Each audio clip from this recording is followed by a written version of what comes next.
Otep à tous, bien-aimés frères et sœurs, pourquoi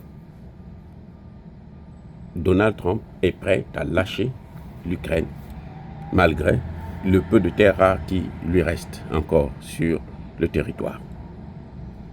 Qu'est-ce qui peut motiver une telle réaction, une telle décision pour un homme d'affaires, un président qui veut faire le business à la place de la guerre? Qu'est-ce qui peut motiver ça? Si vous vous souvenez bien, je vous avais déjà dit que l'Amérique ne peut pas ne pas saisir la main tendue par Tshisekedi. L'Amérique commettrait une erreur monumentale, grave et gravissime si elle ne saisit pas l'opportunité que lui offre Tshisekedi. La RDC est plus importante pour l'Amérique que l'Amérique ne l'est pour la RDC. Le soutien que l'Amérique peut apporter à la RDC sur le plan militaire, la RDC peut l'avoir en Russie, en Chine, en Iran, en Turquie et partout ailleurs. Écoutez bien, le président Tshisekedi a choisi délibérément de ne pas sortir de la CIA parce que son père était membre de la CIA, donc il est resté fidèle aux traces de son père. C'est pour ça que, malgré tout ce qui s'est passé, il n'a jamais signé des accords militaires, ni avec les États-Unis, ni avec la Russie, ni avec la Chine, ni avec la Turquie. Tshisekedi n'a jamais signé des accords militaires avec un État. Les accords militaires, les premiers accords militaires que Tshisekedi veut signer, c'est avec les États-Unis, en échange des minerais. Vous m'apportez la sécurité, moi je vous donne les minerais. Mais ces mêmes minerais-là, c'est 100 fois plus que ce que les États-Unis peuvent avoir en Ukraine. Ces mêmes minerais-là sont déjà en grande partie dans les mains des Chinois, en possession des Chinois, avec les accords du siècle qu'ils avaient signés à l'époque de Kabila, où ils n'avaient pas prévu un volet sécuritaire. Parce que Kabila, en tant que bon Rwandais, ne pouvait pas mettre à mal les intérêts du Rwanda, qui sont ceux de la construction d'un empire Tutsi. Et Tshisekedi est venu maintenant casser ce mythe.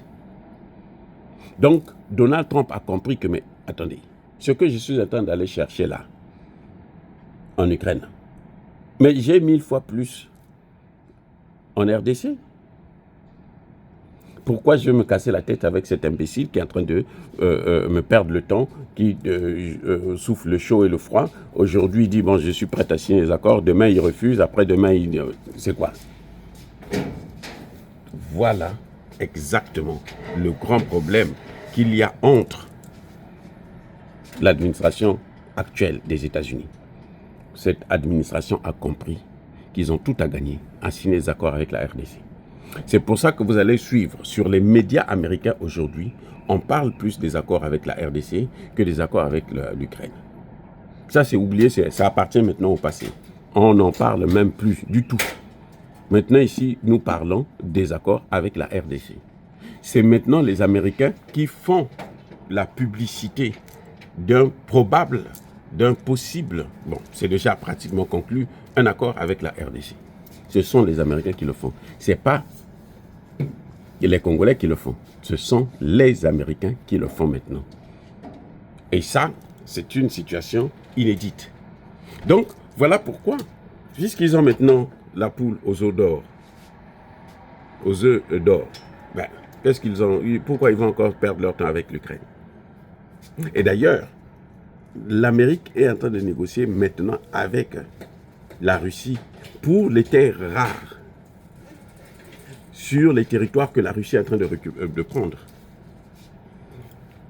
En fait, quand vous regardez très bien, les fameuses terres rares dont on parle en Ukraine sont sur ce territoire, dans le Donbass. Et la Russie a décidé de prendre le Donbass. Elle a déjà pris une très grande partie. Une petite partie reste, il y a encore des combats, mais elle va finir par prendre tout, puisque les Américains n'assurent plus la couverture aérienne de l'Ukraine. Et d'ailleurs, même avec cette couverture aérienne, l'Ukraine ne faisait pas le point. C'est pour ça d'ailleurs que tout le monde sait qu'aujourd'hui, la Russie a vaincu l'OTAN. Donc les amis, c'est terrible, mais c'est ça la réalité. C'est ça la réalité. Et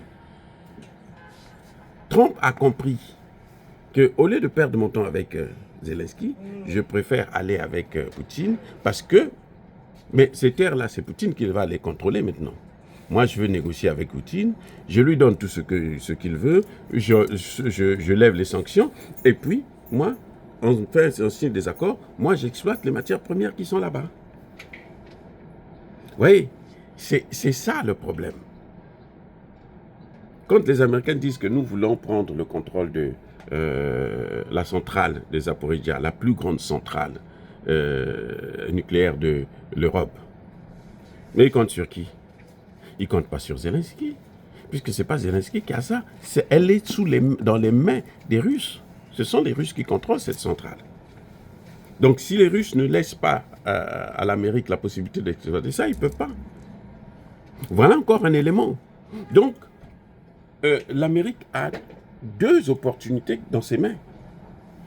Les minerais de l'Ukraine, les terres rares de l'Ukraine sont du côté de la partie que la Russie occupe, en tout cas pour l'essentiel. Et puis, ils ont aussi la poule aux œufs d'or en RDC, qui les a toujours sauvés, puisque la bombe nuque des Américains vient de là-bas. En tout cas, l'uranium a été pris en RDC. Tout le caoutchouc qu'on a utilisé pour fabriquer les pneus à l'époque de la Seconde Guerre mondiale, la première, c'était de là-bas. Ça venait d'où? De la RDC, toujours. Donc, la RDC a toujours été le sauveur de l'Amérique. Et Donald Trump l'a compris. C'est pour ça que vous voyez que Donald Trump, maintenant, veut fermer la porte, veut snober Zelensky, parce qu'il sait qu'il a mieux ailleurs. Les amis, soyez bénis, abondamment bénis par le Dieu des Kémites et par nos ancêtres angélisés. Vive l'Afrique éternelle, j'ai dit et j'assume.